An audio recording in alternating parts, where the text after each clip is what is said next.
Elizabeth Evans, and I'm a homeschooling mom of 4 young kids. I'm figuring this out as I go, but I'm here to talk to Bonnie, who has been writing and speaking on the subject for over a decade and has been homeschooling for 3 decades. My name's Bonnie Landry. I've got 7 kids. They're ages 13 to 33. I've been homeschooling for 29 years. I'm a wife, a mom, a grandma. I'm a speaker and a writer, and I'm an advocate of joy. So we're here to provide this podcast so that homeschooling can look like you imagined it to be. Good evening. Good evening. How are you? Doing well. This is our first non-interviewed episode in a while. I know. Yeah. We have a couple of cool interviews coming up.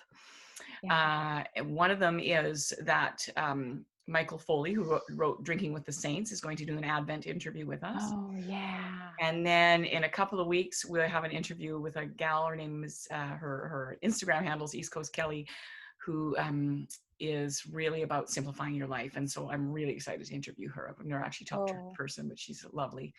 Yeah, that sounds great. I need to do that. And I'm really excited about the Drinking with the Saints one. My husband actually pulled out our book and he was like, when should I start this? I know. Yeah, I'm super excited. He thought that was an excellent idea. So he's going to give us some ideas on Advent and what we should be drinking in Advent. Oh, that's excellent. I love that. Oh, me too. Okay, so you have some questions. I do. Yeah. We've got some that have been on the back burner for a while, okay. And then some new ones. So I'll go ahead and start with the kind of the older questions because I'm sure people are waiting. Yeah. And so this question, I don't know who sent it in, but the question is, how does parish services play a role in your life as well with several children, in addition to extracurricular sports? Which I thought that was a great question. It is a good question. Yeah. Now, when she says parish services, do you think she means like attending things going on at your parish or serving your parish? Can we answer both? Yeah. All right. Yeah. So let's start first with attending services. Yeah, because the second part of that was sort of extracurricular stuff. So yeah, let's talk about that, sort of attending things at your parish and with your parish life. Now, I think, first of all, I think it's super important to build community. All right. But I think in the building of community, we also have to be discerning about what community is really valuable for us. Mm-hmm. Right. So presumably people who are your peers, people who have peers for your kids, to be friends with your kids, families that you can get together with. I think that we have a beautiful, beautiful Catholic community where we live, and I feel very fortunate to have that. And in other places where that exists, and I know there are many little pockets like this, I think the reason why it works is because their whole families are friends with other whole families, right? Mm-hmm. And so that's what I would be looking for if I was looking for things going on at our parish or extracurricular things. I'd be looking for things that that add to the quality of your family life, right? Something that I think is a friend of mine and I were just talking about this, that when we build a community, one of the things that's really beautiful that happens, if it's another community, it's a community of families. So dads hang out, moms hang out, kids hang out. Yeah. The beautiful part of that is that there's this level of accountability without anyone ever saying, when you live in a community, you need to be accountable. You just become accountable, right? Mm-hmm. Your draw to be a better parent, your draw in holiness, your draw to increase your faith life, to be living an authentic life, whatever that means to you, is much more available to you when you belong to a community that really matters to you. So in our discernment about how much time do we spend at our parish, how much do we participate, I would be very discerning that participate in the things that are specific to your own family's needs, right? Yeah. And your own needs. Maybe there's a mom's get together and that's really important to you to connect with other moms. The other thing that I think I would say to this particular question is, if there are, for many people, I mean, of course, now that's all we've been experiencing is sort of a lack of things going on, Right. um, because of COVID. But I think that if something, say there's 3 or 4 things going on in your parish on a regular basis, but none of them really jive with your lifestyle, Mm-hmm. start something, right? And it doesn't have to even be, at your parish, it can be at your home, or at shared homes or whatever.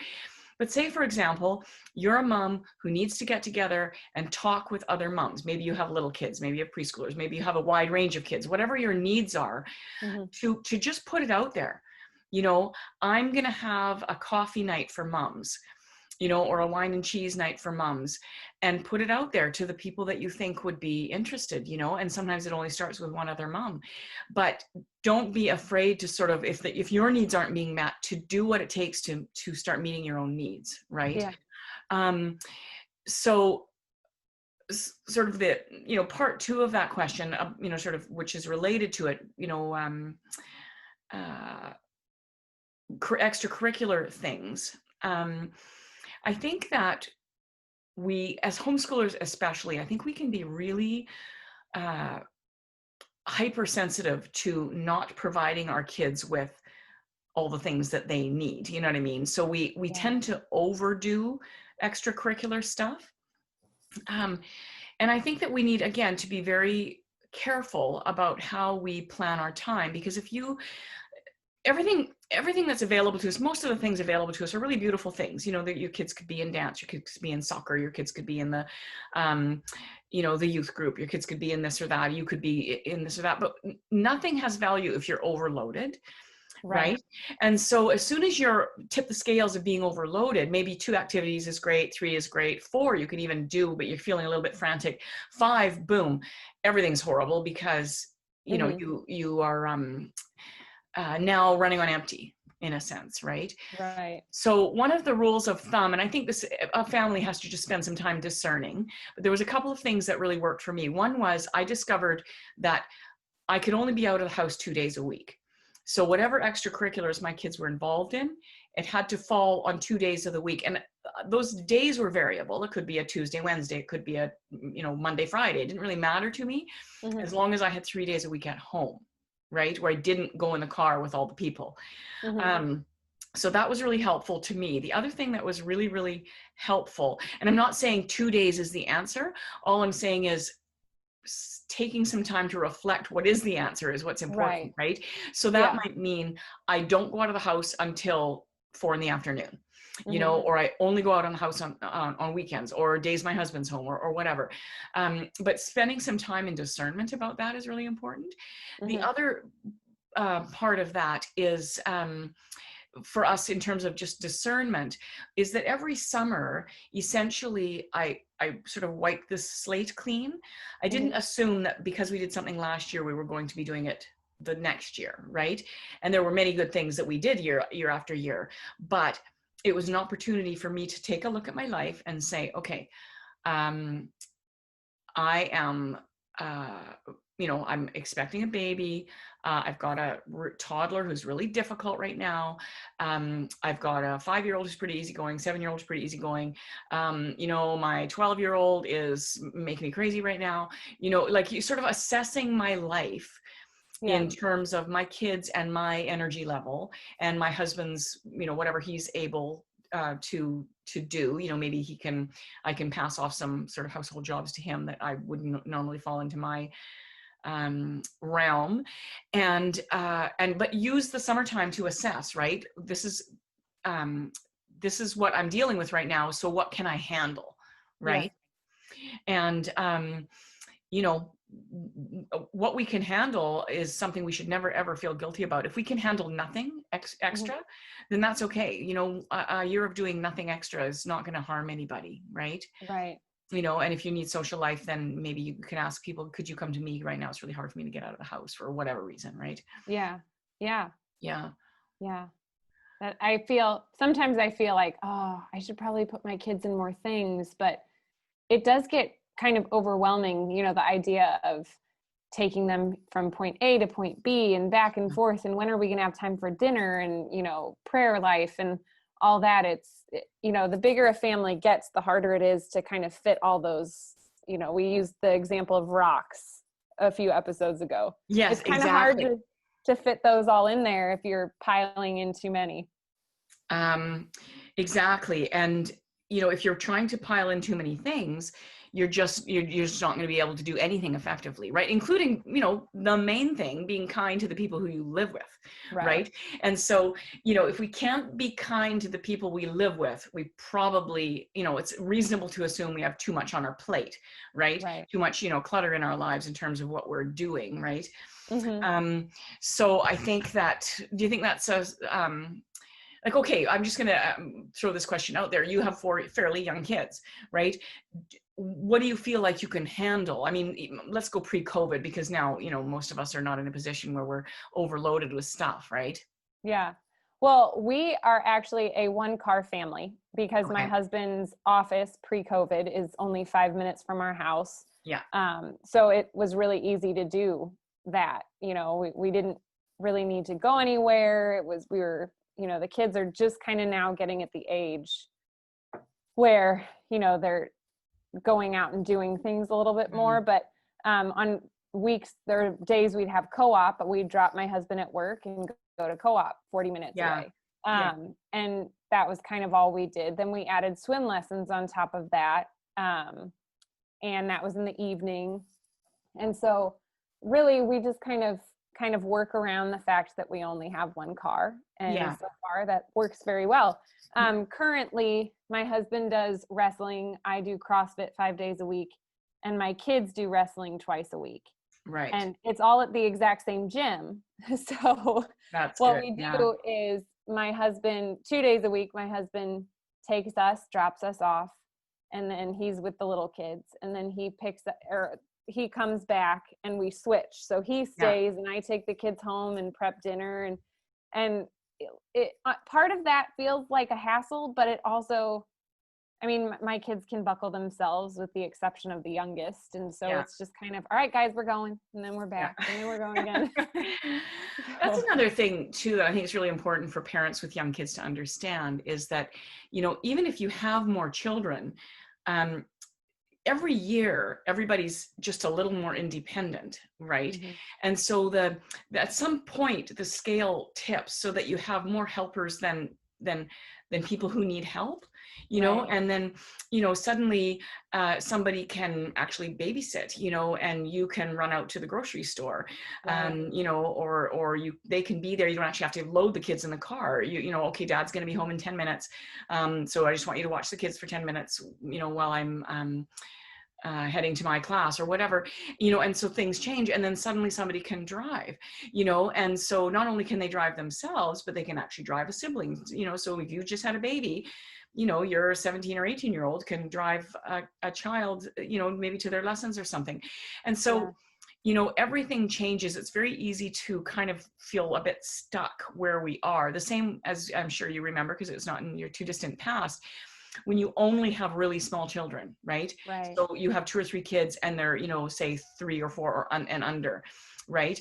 And you can't go have a shower, But as soon as you have a 9 or 10-year-old in the house, you're kind of past that, depending of course on temperaments and personalities, but often that's when you can, okay, the doors can be unlocked if there's an emergency, but I'm just going to be in the shower, and you can take that 5 minutes, right? So things change, and it's quick. It goes quicker than you realize.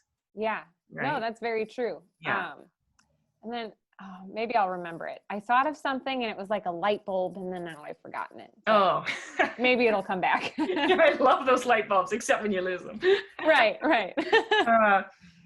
And so the second part of that question was something. What was that? Or we kind of broke it into parish services, in addition to extracurricular sports, but were we also going to look at it in terms of actually getting to church services when you're overloaded with activities? Right. It's tricky. Getting out the door to get your kids to church, that's tricky, right? Yeah. Or anywhere, music lessons, or, going to a friend's house, even something that they really want to do. It's like, okay. And, why is this so hard? I don't understand why this is so hard. especially when it's places they want to go. But at some point, I don't know, it took me a while. I was a slow learner, so it took me a while to figure things out. But, by the time I had probably 4 kids, I thought, okay, if I have to be anywhere in the morning, I need everything to be ready the night before. Right. That includes the car being packed and everybody's clothes laid out. Mm-hmm. And so, because it's the things that kind of are little crises that really make it difficult to get out the door, right? Yeah. I can't find matching socks, where's my dress shoe? I can't go with my hair like this, or whatever, all the various little things, where's my winter coat? And so if everything's laid out the night before, you're calm, you're unruffled, you're not fussing about it.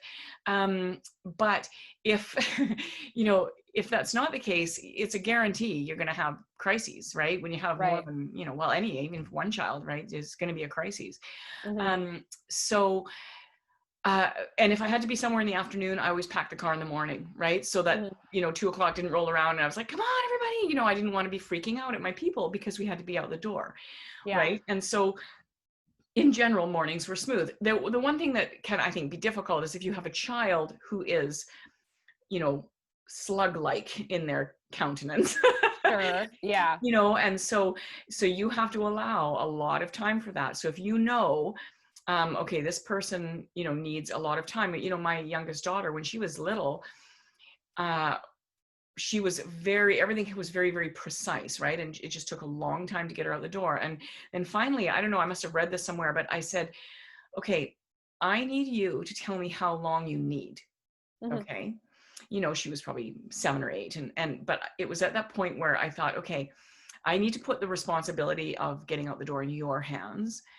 And if you tell me how long you need, we can then manage this without the problems, right? Yeah. And so, she said, well, from the time, you tell me it's time to go and I'm ready to get out the door, maybe I need 20 minutes, mm-hmm. right? And so we worked with that, right? And of course you have to adapt sometimes. Actually, what they think they need is maybe less or more than what they actually need. Yeah. But, we have to allow for that. But if we're not in a panic, if we're already ready and we only have the one person to worry about, we're just in a much better situation to actually get out the door. Right. Mm-hmm. Yeah. So you don't want to be heading off to church yelling at your kids. That just seems very counterintuitive to me. Right. Not that it never happened.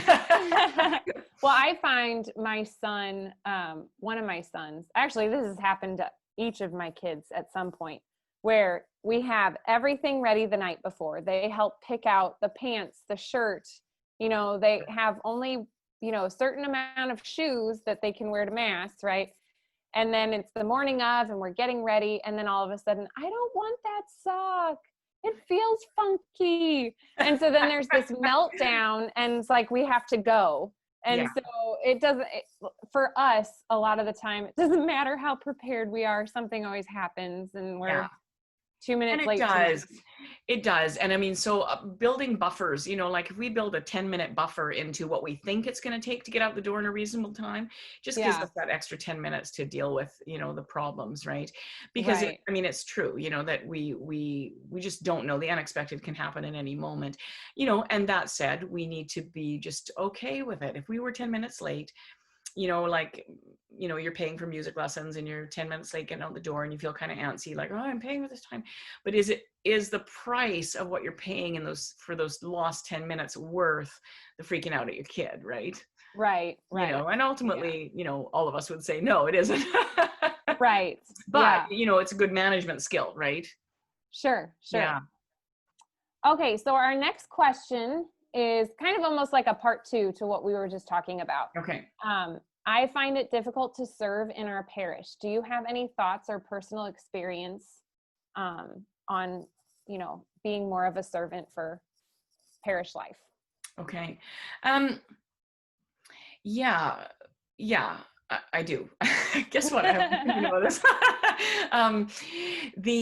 So first of all, the reasons why it might be difficult to serve at the parish level might be, could vary quite a lot. Okay. One is there's too many parish politics, and I'm finding it unpleasant to deal with that, and I find that stressful.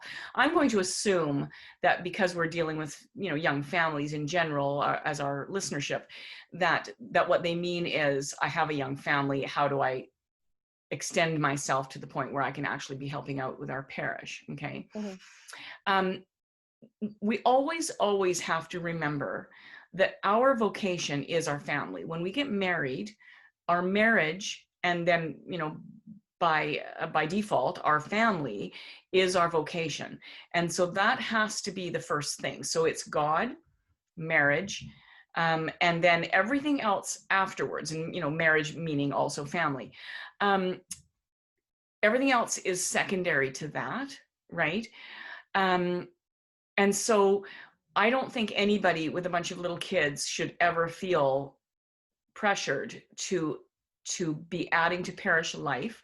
They should, Mm-hmm. of course, pray for your parish, pray for your church,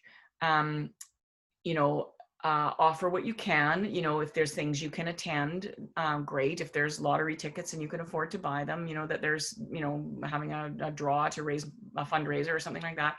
Yeah, support in that way if you can. But we should never feel obliged to go outside of what we think is reasonable for our family, so that we're leaving our wife alone or our husband alone or our kids, with a babysitter or whatever, to serve Right. at the parish life, right? Yeah. And so, I mean, that might sound a bit hard-hearted, but I think that, every part of your life has its seasons, and there will be seasons that you will be the givers, right? Right. And so, give when you can, when it's appropriate to do so. And, that's a process of discernment. Only you and your spouse can know, okay, what is the appropriate level of commitment that we have to serve in our parish in whatever capacity. So there's a really great program called Called and Gifted that I think is incredibly valuable. We haven't done the official program. We've done it casually, just as a group of friends. But the idea of Called and Gifted, I'll put a link in the show notes to this. The idea of Called and Gifted is that it helps you discern your charisms. Okay. And it's a beautiful program. So you can just sort of do it and, read through the material together as yourself. Apparently the speakers that they get are stellar. And so if you have it where you do it over a weekend, and a speaker comes and gives talks, and there's breakout sessions and whatnot, and you address what your charisms are, that, the idea behind that being, how can I use the gifts that God has given me best, right? Sure. And when we are open to that, like what has God given me? For example, my husband and I have always known that one of our charisms is hospitality, right? So that's, in a sense, serving our parish, but not at our parish, right? Right. It's having families over to our house. So not only are we serving the families of the parish, we're also serving our own needs in that, because we want our kids to grow up with a really strong sense of community. So, that was a really important thing to discern. Okay, what is it I'm gifted at? And one of the things you're going to know about your own charisms is that they're going to fill you with life rather than suck the life out of you, right? And so we don't always know what our charisms are. And so this process of discernment with Called and Gifted helps you define what it is your charisms are. And of course that could, change, at different points in different seasons in your life as well, right? So I would highly recommend that. It's a Catholic program, but I think almost anybody would benefit from it. It's fantastic. Sure. Yeah. Well, I'd like to piggyback on kind of your first thought on that, first and foremost, our duty is to our families. And growing up, I cantored at Mass. That was kind of my gift, is I was a trained singer growing up. Cool. And so when I got married and started having kids, there was a point where my two oldest, those were the only kids we had at the time, were kind of at an age where I was like, I feel like I could do this again, So yeah. At our Latin Mass parish, I joined the choir, and it was pretty far from our home. And so it was like 40 minutes, and I had these two young kids. And so it was one or two rehearsals a week. And then of course getting there early, Yeah. Latin mass, that's like 2 hours, Yeah. right? And then your husband being on his own with the kids. Yeah, during Yeah. Latin mass. Yeah. So Okay. that was kind of short lived. I gave it a shot and it just was not the time in our life. But, you know, yeah. So it was very clear that, yeah, I have to stick with the duty to my family. And then maybe in the future, I'll be able to revisit that again. Absolutely. And you know, that tension between you and what you're committing to is Yeah. kind of a good sign, right? That, you know, Yeah. okay, this is you know, in the process of discernment, if I'm feeling really disturbed about this, Hmm. probably not the time, or probably not Right. the charism, right? So Yeah. yeah, Yeah. definitely a good path of discernment. The other thing that I thought of when you were talking about the book, the program to figure out, you know, kind of how best you can serve. And it makes me laugh because I can be very emotional about things. And so I like to joke with my husband that I shouldn't serve people because what I do is I start crying. And it's like, Right. it's almost as if I'm just like, look at me, look what I'm doing. And that's not my intent at all. Right. But it's like, you know, giving a homeless person a 20 and I start crying like, here you go. Oh, yeah. Yeah, So I I don't think just any of joke, us would think it was self-serving in any way.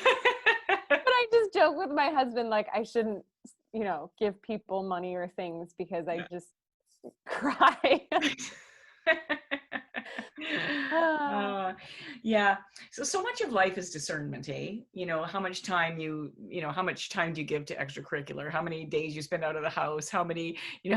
how much do you serve at your church? You know, all of that is so much about discernment.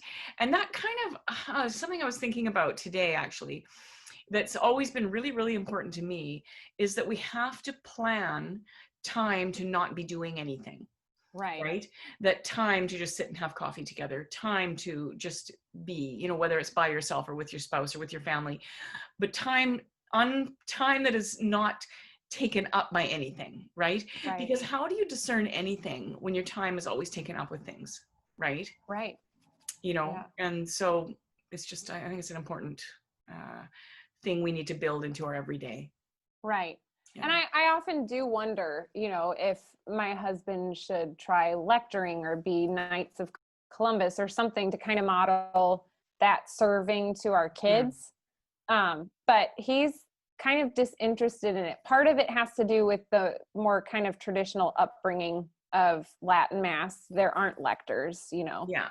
Um, and then the other thing is he thinks all Knights of Columbus members are older. So if there are Right. anybody out there whose husbands are Knights of Columbus and, you know, you're kind of young, write Yeah. in or something. Well, you know, my husband's a Knight of Columbus, and you know, and he's quite involved. But you know, he's always been a knight for years and years and years. But he Yeah. wasn't very involved when our kids were small.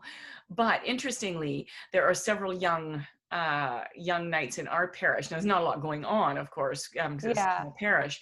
But you know, I think part of that was seeing their dads, you know, committed to something that was important and valuable. Right. Um, but again, something to remember is that, you know, your kids grow into their understanding of how you serve. And Hmm. so, I mean, you know, just by way of example, my oldest daughter, I think she was 13, 14 maybe when we moved into the house we live in now. Yeah. And she feels like this is the house she was raised in. Do you know Yeah. what I mean? Yeah. And so, you know, those early years are so vital, but those are not necessarily what they're going to remember you guys doing, right? In Hmm. terms of, you know, their family life, Yeah. right? That's So, true. yeah. Yeah. Yeah. My dad was a knight with the Knights of Columbus when I was young, so early 30s. Yeah. So yeah, yeah. I think it's just generally you see the older Yeah. men Old whose guys. kids Yeah. are grown. Yeah, yeah, Yeah, and I mean, in a way, that's natural and normal too. Like the parish should be supported by, you know, largely by the people who are, uh, you know, have less family commitments and their yeah, families growing, and you know, they have more free time, right? yeah, You know, at yeah. your stage of life, free time, like what is that? You know? Well, we in searching for community because the two Catholic parishes in our small city are kind of older. You know, there aren't very many young families, at least not attending mass. Hmm. And so we were hoping to kind of try and maybe start something to get other Yeah. families that are close by for our kids to grow up next to. And there was one other family, a mom that was working with me, and we planned this event where we rented out the gymnasium at the school, and it was like a potluck style. We put it in the bulletin. And I found out the day of that it was the day of this big Michigan college football game. So the two main state colleges in Michigan were playing football on this date. So there were 3 families total that came. And well, that's remarkable considering. Right. Yeah. And so check conflicting details for sure. Yes. Yeah. Yeah, no, it's good. One of the things I would love to address at some point in the future is we have, with another couple for the last, I guess, 20 years, have organized a Catholic camp that we actually took over from another couple that had been going on even longer than that. And I'd love to talk with parents about sort of how to organize things like that. Like if you wanted to put on a camp for your, local homeschool families, what that would look like, or for the local families in your parish or whatever, what that would look like and how to organize that. And, that would be a cool topic. Yeah, it would be. Yeah. Yeah. It's just, there's so much community lacking in several parishes across the country, and in Canada, I'm sure as well. Yeah. But you have to work at it, right? You have to work. Right. Yeah. So should we wrap it up there for the time being? And then if there's any questions left, if you can we can roll them over to next time. Yeah, sounds good. Okay, awesome. So a couple things happening that I want to make people aware of, then I want to put this in the show notes, is that I just did a blog post about sort of this idea of having a kind of an online community for people who want to homeschool kind of in this Socratic relationship-based method, right? Because when you belong to another kind of sort of an educational program, that's something that's kind of built in, or if your kids go to school, that's something that's kind of built in, sort of the natural support that comes with that. And, since the podcast started, I've had people on many occasions sort of text me and say, I would love some ongoing support. Do you do online coaching? Do you do, can I book an appointment with you? That kind of thing. And so I thought, I think this is something we really need to take a look at. So I'm just gleaning some ideas. So I have a link to that. And also I'm doing a paragraph writing workshop on the 17th of November at 4 p.m. Pacific time. And I will put the link to that as well, where I describe what I'll be doing, and then a link to the registration if you're interested in participating.